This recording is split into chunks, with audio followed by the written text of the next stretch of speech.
इस वीडियो में हम लोग एसओपी और पीओएस फॉर्म को डिटेल में स्टडी करेंगे।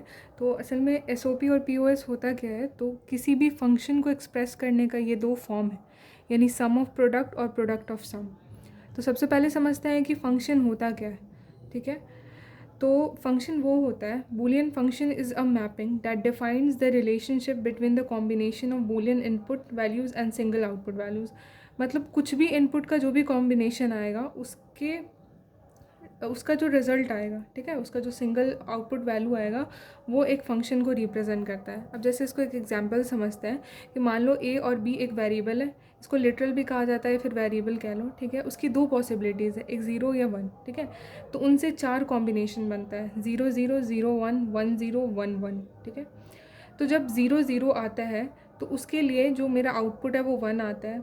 जब वैल्यू 0 या फिर 1 होती है, ए की वैल्यू 0 बी की वैल्यू 1, तो आउटपुट 0 आता है। इस तरह से ये एक ट्रूथ टेबल बनता है। ठीक है, तो ये जो फंक्शन है ना, ये वो फंक्शन जो कि मेरा आउटपुट को रिप्रेजेंट करता है। ठीक है, जैसे फॉर एग्जांपल इस ट्रूथ टेबल के लिए मेरा 1 आउटपुट आ रहा है किस फंक्शन से, तो ये एक टर्म कहलाएगा। ठीक है, आगे हम लोग समझेंगे। तो उसी तरह जो मेरा आउटपुट फंक्शन होगा ना, उसको कैसे हम लोग रिप्रेजेंट करते हैं, उसका दो मेथड होता है, एसओपी एंड पीओएस। ठीक है, एसओपी में क्या होता है, अगर फंक्शन 1 आता है, ठीक है, फंक्शन की वैल्यू अगर 1 आती है तो हम उसको एसओपी में रिप्रेजेंट करते हैं। नाम से ही पता चल रहा है, सम ऑफ प्रोडक्ट, यानी प्रोडक्ट को अगर दो लिटरल्स होगा, दो या दो से ज़्यादा लिटरल्स होगा, उनका जो प्रोडक्ट होगा और आपस में अगर हम उसको सम कर देंगे तो वो बन जाएगा मेरा एसओपी एक्सप्रेशन। ठीक है, अभी तक के लिए इतना समझो, फिर आगे समझ आएगा। उसी तरह पीओएस क्या होता है कि अगर फंक्शन ज़ीरो, ठीक है, फंक्शन ज़ीरो हो और तब हम उसको रिप्रेजेंट करते हैं, तो वो कैसे रिप्रेजेंट होता है, प्रोडक्ट ऑफ सम, यानी जो सम होगा ना, जो सम होगा लिटरल्स का, उनका जो प्रोडक्ट होगा वो मेरा क्या रिप्रेजेंट करता है, प्रोडक्ट ऑफ सम। अब इसमें दो टर्मिनोलॉजी होती है, एक होता है मिन टर्म, एक होता है मैक्स टर्म। तो ये मिन टर्म और मैक्स टर्म क्लियर हो गया तो एसओपी और पीओएस समझ आ जाएगा। सबसे पहले समझते हैं मिन टर्म क्या है। तो देखो, मिन टर्म का डेफिनेशन क्या है कि प्रोडक्ट ऑफ ऑल लिटरल्स, ठीक है, ईदर विद कॉम्प्लीमेंट और विदाउट कॉम्प्लीमेंट। कोई भी लिटरल्स का जब हम प्रोडक्ट करेंगे, जैसे मान लो एक्स क्या है, एक्स एक लिटरल है, वाई एक लिटरल है, इनका जब हम प्रोडक्ट करते हैं ना, तो ये एक टर्म क्या कहलाएगा, मेरा मिन टर्म। ठीक है, ये एक पर्टिकुलर टर्म मेरा मिन टर्म कहलाएगा, ये एक पर्टिकुलर टर्म मेरा मिन टर्म कहलाएगा, ये एक। ठीक है, ये अलग अलग मिन टर्म्स होंगे। अब देखो इसका ख़ास बात क्या होता है, ये होता है कि अगर कोई सा भी वेरिएबल, ठीक है, अगर उसको 1 को हमको रिप्रेजेंट करना है तो वो क्या होगा, वो वेरिएबल होगा। बट अगर 0 को हमको रिप्रेजेंट करना है तो इस वेरिएबल का वो कॉम्प्लीमेंट हो जाएगा। एग्जाम्पल के तौर पे समझो कि जैसे ए बी बार है, तो ए क्या है, ए क्या है, अपने ओरिजिनल फॉर्म में है, तो इसको ये क्या करेगा, 1 को रिप्रेजेंट करेगा।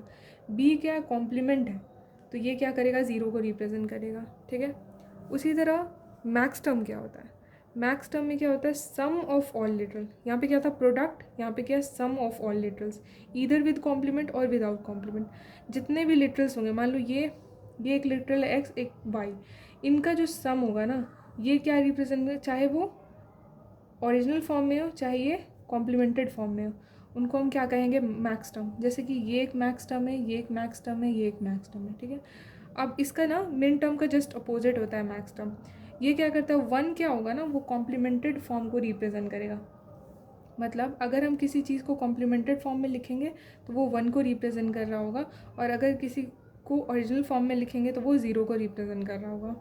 एग्जाम्पल के तौर पे अगर ए 1 को रिप्रेजेंट कर रहा है, बी 0 को, सी 0 को, तो अगर हम इसका मैक्स टर्म लिखते हैं तो क्या लिखाएगा, सिंस ये 1 है तो इसको कॉम्प्लीमेंटेड फॉर्म में लिखेंगे, ए प्लस ए बार, क्योंकि सम है ना, sum of all literal, plus B क्या है, 0, तो इसको ओरिजिनल फॉर्म में लिखेंगे बी, सी है 0 तो ओरिजिनल फॉर्म में लिखेंगे। तो ये हो गया मैक्स टर्म। अब मिन टर्म और मैक्स टर्म क्लियर हो गया, तो मिन टर्म का जो रिलेशन होता है ना, वो सम ऑफ प्रोडक्ट से होता है।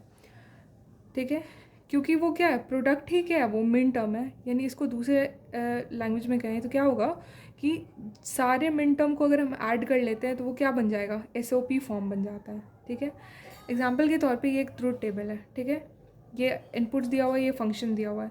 तो अब ये तो पता है कि जहाँ पर भी फंक्शन 1 होगा वो क्या रिप्रेजेंट करेगा, मीन टर्म को रिप्रेजेंट करेगा, यानी सम ऑफ प्रोडक्ट को रिप्रेजेंट करेगा। तो देखो 1, यहाँ पे 1 कब आ रहा है, जब x क्या है मेरा 0, y मेरा 1 है, तो तो ये कैसे हम मिन टर्म में लिखते हैं, जो भी मेरा 0 होता है वो कॉम्प्लीमेंटेड फॉर्म को रिप्रेजेंट करता है, जो 1 होता है वो ओरिजिनल फॉर्म को रिप्रेजेंट करता है। तो अगर हम इसको लिखना हो तो क्या लिखेंगे, 0 को क्या लिखेंगे x बार, और ये लिखाएगा y ओरिजिनल फॉर्म में, ये क्या हो जाएगा x और ये होगा y बार। उसी तरह ये तीनों। तो इस वाले पर्टिकुलर केस के लिए क्या होगा, ये 3 मीन टर्म है, ठीक है, जिसको हम m1 m2 m3 रिप्रेजेंट करेंगे। क्योंकि अगर डेसिमल वैल्यू लिखेंगे तो क्या होगा, ये 0 होगा, ये 1 होगा, ये 2 होगा, ये 3 होगा। तो 1 2 3 ये 3 क्या है, 3 मिन टर्म। अगर इन्हीं तीनों मिन टर्म को हम ऐड कर देते हैं तो ये मेरा क्या बन जाएगा, सम ऑफ प्रोडक्ट, यानी SOP फॉर्म बन जाएगा। ठीक है, इसको इस तरीके से भी लिखा जाता है। और मिन टर्म को क्या रिप्रेजेंट करता है, स्मॉल m से रिप्रेजेंट करता है। ठीक है, तो इसको इस तरह से लिखा जा सकता है। क्लियर। अब देखते हैं POS यानी प्रोडक्ट ऑफ सम। जब मेरा फंक्शन ना 0 होगा तब हम वहाँ पे प्रोडक्ट ऑफ सम का यूज़ कर रहे थे, जिसको और दूसरे तरीके से कहें तो क्या होगा, product of all max term. अगर सारे मैक्स टर्म को हम ऐड कर देते हैं तो वो मेरा क्या बनेगा, प्रोडक्ट ऑफ सम। ठीक है, इसमें क्या होता है, जस्ट उसका अपोजिट होता है। जो कॉम्प्लीमेंटेड फॉर्म है वो 1 को रिप्रेजेंट करेगा, जो ओरिजिनल फॉर्म है वो 0 को रिप्रेजेंट करेगा। ये एक ट्रूथ टेबल है, इसके एग्जाम्पल समझते हैं। तो ध्यान देना है कि फंक्शन 0 जहाँ पे हो वहाँ पर हम क्या यूज़ करते हैं, वहाँ पर हम यूज़ करते हैं प्रोडक्ट ऑफ सम। ठीक है, तो जहाँ पर 0 है ये क्या है, ये एक मैक्स टर्म हो गया, ये एक मैक्स टर्म, ये एक मैक्स टर्म। इसको अगर हम लिखेंगे तो कैसे लिखेंगे, जैसे ये क्या है 0 0 0। अब पता है कि जो ये क्या होता है 0 0 0 मैक्स टर्म अगर हम लिखते हैं तो कैसे लिखते हैं, जो अनकॉम्प्लीमेंटेड फॉर्म हो, यानी x + y + z। ठीक है, मैक्स टर्म कैसे लिखा जाता है, सम ऑफ लिटरल्स। ठीक है, सम ऑफ लिटरल्स। उस तरह ऐसे लिख देना, ये क्या हो गया x + y और ये क्या हो z का बार। ठीक है, ये हो गया। फिर अगर इन सब का हम प्रोडक्ट कर लेते हैं तो वो क्या बन जाएगा, प्रोडक्ट ऑफ सम। तो ये हो गया प्रोडक्ट ऑफ सम, जिसको हम क्या करते हैं, ऐसे रिप्रेजेंट करते हैं पाई से, जो मैक्स टर्म होता है मेरा। अब देखो 0 1 और 3 इन सब पे क्या था, f का वैल्यू 0 था, तो ये मेरा क्या हो गया, ये सारा मैक्स टर्म हुआ। और इनको जब प्रोडक्ट कर लिए तो ये क्या बन गया मेरा, POS। ठीक है, अब एक कॉन्सेप्ट समझते हैं, कैनोनिकल एक्सप्रेशन क्या होता है। कैनोनिकल एक्सप्रेशन कहने का मतलब कि हर एक लिटरल हर टर्म में प्रेजेंट होना चाहिए। जैसे ये एक टर्म है, ये एक टर्म है, ये एक टर्म है, तो अगर यहाँ पे इनपुट में x y z तीनों यूज़ हो रहा हो तो हर एक टर्म में तीनों ही प्रेजेंट होना चाहिए। अगर नहीं होगा तो फिर हम उसको ट्रांसफॉर्म करते हैं। तो पहले समझते हैं SOP फंक्शन को कैसे ट्रांसफॉर्म करते हैं। ये एक्सप्रेशन है, ठीक है, ये मेरा क्या है, ये कैनोनिकल फॉर्म में नहीं है, कैनोनिकल या स्टैंडर्ड फॉर्म में नहीं है। क्यों, यहाँ पे C मिसिंग है, यहाँ पे B मिसिंग है, यहाँ पे A मिसिंग है। हर एक टर्म में सारा वेरिएबल प्रेजेंट होना चाहिए। ठीक है, तो उसको कन्वर्ट करने के लिए हम क्या करेंगे, चीज़ याद रखना है कि जो भी मिसिंग होगा उसको इस तरह से लिखना है। ठीक है, जैसे यहाँ पे C मिसिंग है तो इसको लिखना है C + C बार, क्योंकि इसका अल्टीमेटली वैल्यू क्या होता है, 1 होता है। ठीक है, 1 होता है, तो अगर इंटू 1 करेंगे तो इसको कोई फ़र्क भी नहीं पड़ेगा, बट हमको ट्रांसफॉर्म करना है तो इसको इस तरह से लिखेंगे। अब यहाँ पे क्या मिसिंग है, B मिसिंग है, तो यहाँ पे B + B बार। यहाँ पे क्या है, A मिसिंग है तो A + A बार। उसके बाद क्या करेंगे, इनका मल्टीप्लिकेशन करते जाएंगे। ठीक है, इसको सिंप्लीफाई करेंगे। और ध्यान देंगे जितने भी रिडंडेंट टर्म होंगे ना उनको क्या करना है, हमको हटा देना, कोई एक ही को कंसीडर, क्योंकि ये पता है, ये प्रॉपर्टी तो पता है कि इसको जितना भी करें वो उतना ही होता है। तो यहाँ पे देखो ABC ABC ABC, इनकी जगह पे एक बार लिखेंगे और ये हो जाएगा स्टैंडर्ड कैनोनिकल फॉर्म। अगर POS की बात करें ना तो POS में क्या होता है, सेम कहानी है। उसमें क्या करना है कि जो भी मिसिंग होगा उसको किस तरह से लिखना है, इस तरह से। जो भी मिसिंग होगा उसको क्या लिखना है, वो वाला लिटरल और उसका कॉम्प्लीमेंट, क्योंकि इसका वैल्यू क्या होता है 0। अगर हम इस टर्म में 0 ऐड कर देते हैं तो इस एक्सप्रेशन को कोई फ़र्क नहीं पड़ेगा।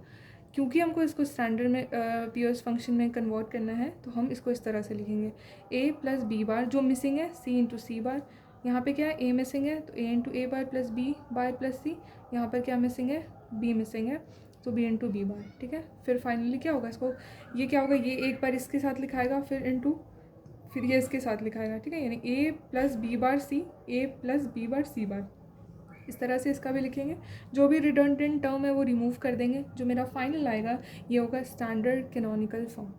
तो इस वीडियो में हम लोग क्या क्या पढ़े, बूलियन फंक्शन क्या होता है, मिन टर्म क्या होता है, मैक्स टर्म क्या होता है, SOP क्या होता है, POS क्या होता है, और किसी भी एक्सप्रेशन को SOP या फिर POS एक्सप्रेशन को हम लोग स्टैंडर्ड कैनोनिकल फॉर्म में कैसे कन्वर्ट करते हैं। So thanks for watching.